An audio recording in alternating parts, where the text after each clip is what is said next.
বাংলাদেশের রাজনীতিতে সত্যিকার অর্থেই স্বাধীনতার ৫১ বছরে আমরা কেবলই প্রতারিত হয়েছি।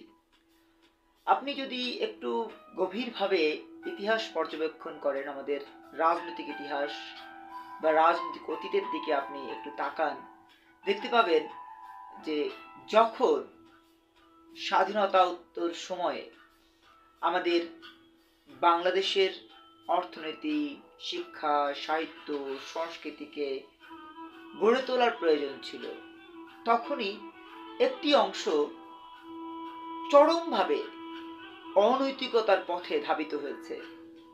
এই অনৈতিকতার পথে ধাবিত হতে গিয়ে তারা যেটি করেছে, সেটি আমাদের মধ্যে, সাধারণ মানুষের মধ্যে নীতিহীনতার চর্চা প্রচলন করেছেন। সেই চর্চার কারণে মাত্র ৪ বছর ৭১-এ আমাদের বঙ্গবন্ধু শেখ মুজিবুর রহমানের দেশে প্রত্যাবর্তন বা পরবর্তী সময়ে ৭২-এ, ৭৩-এ, ৭৪-এ, এই সময়গুলোতে যা কিছু হয়েছে একটু গভীরভাবে দেখলে বোঝা যাবে যে কারো মধ্যেই নৈতিকতার চর্চাটির রেশ ছিল না। নৈতিকতার চর্চার প্রয়োজনীয়তা তারা কখনোই উপলব্ধি করেনি, যে কারণে বারবার এই রাষ্ট্রীয় কাঠামোতে ক্ষমতার রদবদল হয়েছে, কিন্তু ব্যক্তি একজন রয়ে গিয়েছেন যিনি ক্ষমতাটি ধরে রেখেছিলেন। তিনি ক্ষমতা ধরে রাখতে গিয়ে যেটি করেছেন সেটি হচ্ছে অন্যান্য যারা অন্যায় করছিলেন, অপরাধ করছিলেন, তাদের ব্যাপারে তিনি কোনো রকমের পদক্ষেপ নিচ্ছিলেন না।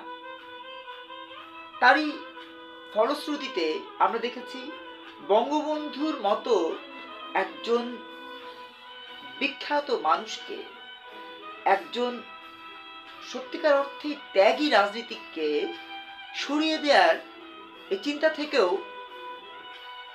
সরানো যায়নি কাউকে।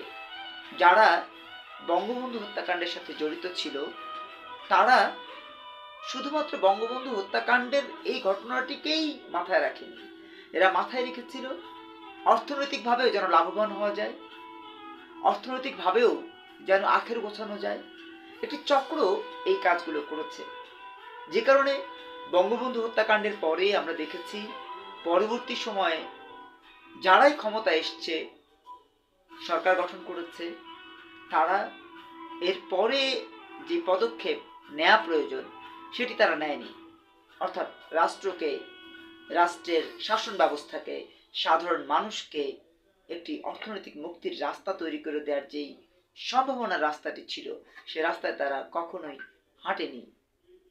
আমি সত্যিকার অর্থেই যেটি মনে করি, স্বাধীনতা, সার্বভৌমত্ব, স্বাধীনতার চিন্তা চেতনা, এই বিষয়গুলো থেকে সরে যাওয়া একটি বড় ধরনের অপরাধ ছিল সেই দুর্নীতিবাজদের, যারা ৭১-এর স্বাধীনতা পরবর্তী সময় থেকেই শুধুমাত্র মাফিয়া গোষ্ঠী গঠন, শুধুমাত্র অর্থনৈতিক লুটেরা চিন্তা চেতনা লালন, এই চিন্তা যারা করেছেন, এই চিন্তাগুলো যারা ধারণ করেছেন, তাদের ব্যাপারে আমার কাছে যেটি মনে হয়েছে, তারা শুধুমাত্রই নিজেদেরকে নিয়ে ব্যস্ত ছিলেন।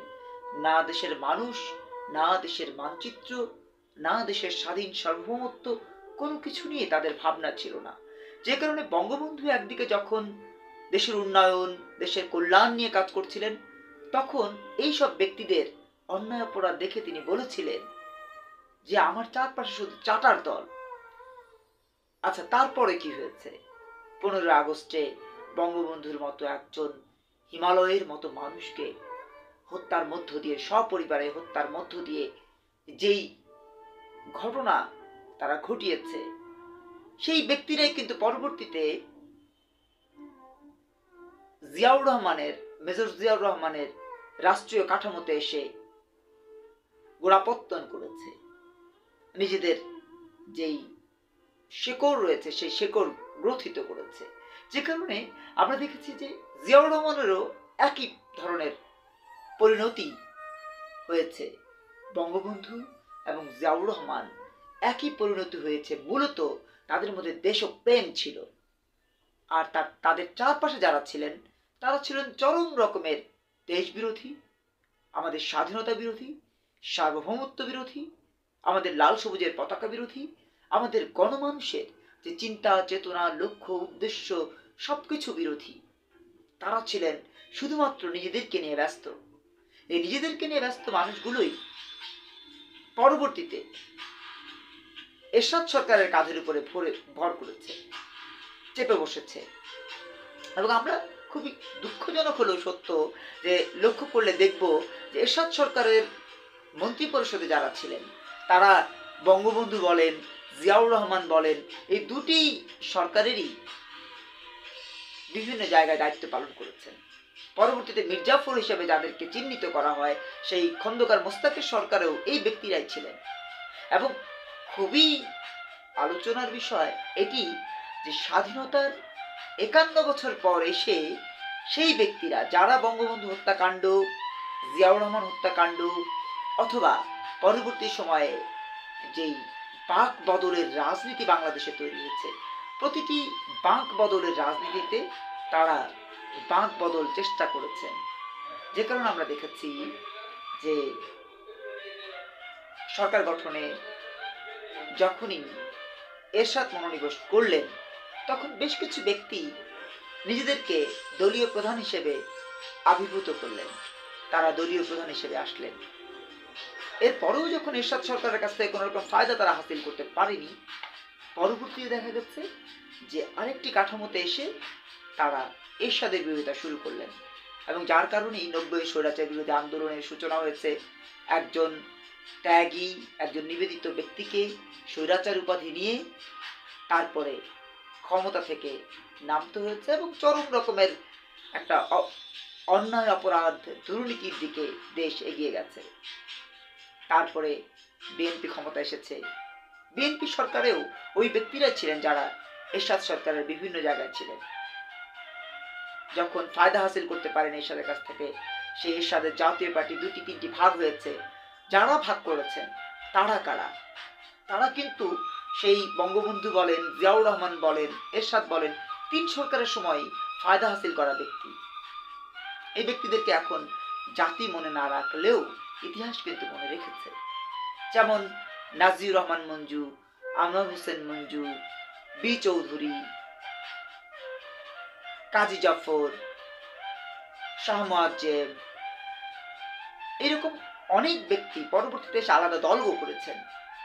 তারা রাষ্ট্রের জন্য, রাষ্ট্রের কল্যাণের জন্য, দেশের মানুষের জন্য কখনোই ভাবেননি। এটি একদম শতভাগ সত্য। আপনারা ইতিহাস দেখলেই তার প্রমাণ পাবেন।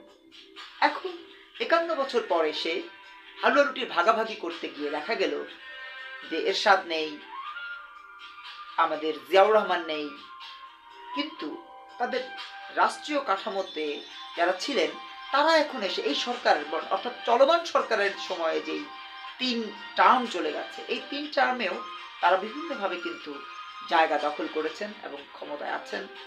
ক্ষমতায় বলতে কেউ এমপি হয়েছেন, কেউ মন্ত্রী হয়েছেন, কেউ বিভিন্নভাবে তাদের অর্থ প্রতিপত্তি তৈরি করে সরকারের পাশাপাশি হাঁটছেন। সেখানে একজন ব্যক্তির নাম আছে, তিনি হচ্ছেন কাজী ফিরোজ রশিদ।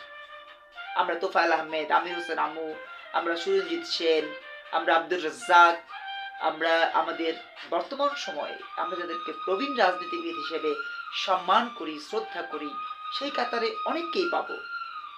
এই ব্যক্তিদের স্বাধীনতার ৫১ বছর পরে এসে যখন আমরা দেখি যে নিজেরা নিজেদেরকে নিয়ে খুব ভালো আছেন, খুবই আরামায়েশে আছেন, তখন বুঝতে বাকি থাকে না যে দেশের সাথে কারা বেইমানি করেছেন।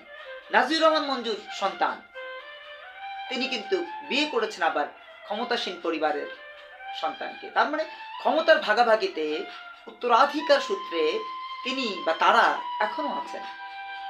আপনি মুসা বিন শমশারের মতো যুদ্ধাপরাধীর সন্তান বিয়ে করেছেন এই স্বাধীনতার কথা বলা পরিবারে।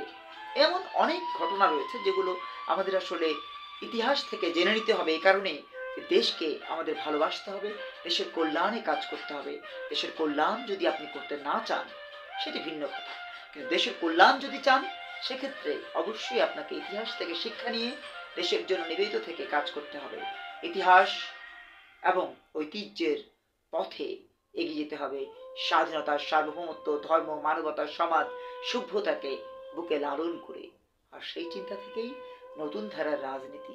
আপনি যদি মনে করে থাকেন এই রাজনীতি আপনার জন্য, দেশের জন্য, দেশের মানুষের জন্য, কল্যাণের জন্য ন্যূনতম ভূমিকা রাখতে পারবে, বাংলাদেশকে ভালোবাসলে লোভমোহহীন নতুন ধারায় যোগ দিন।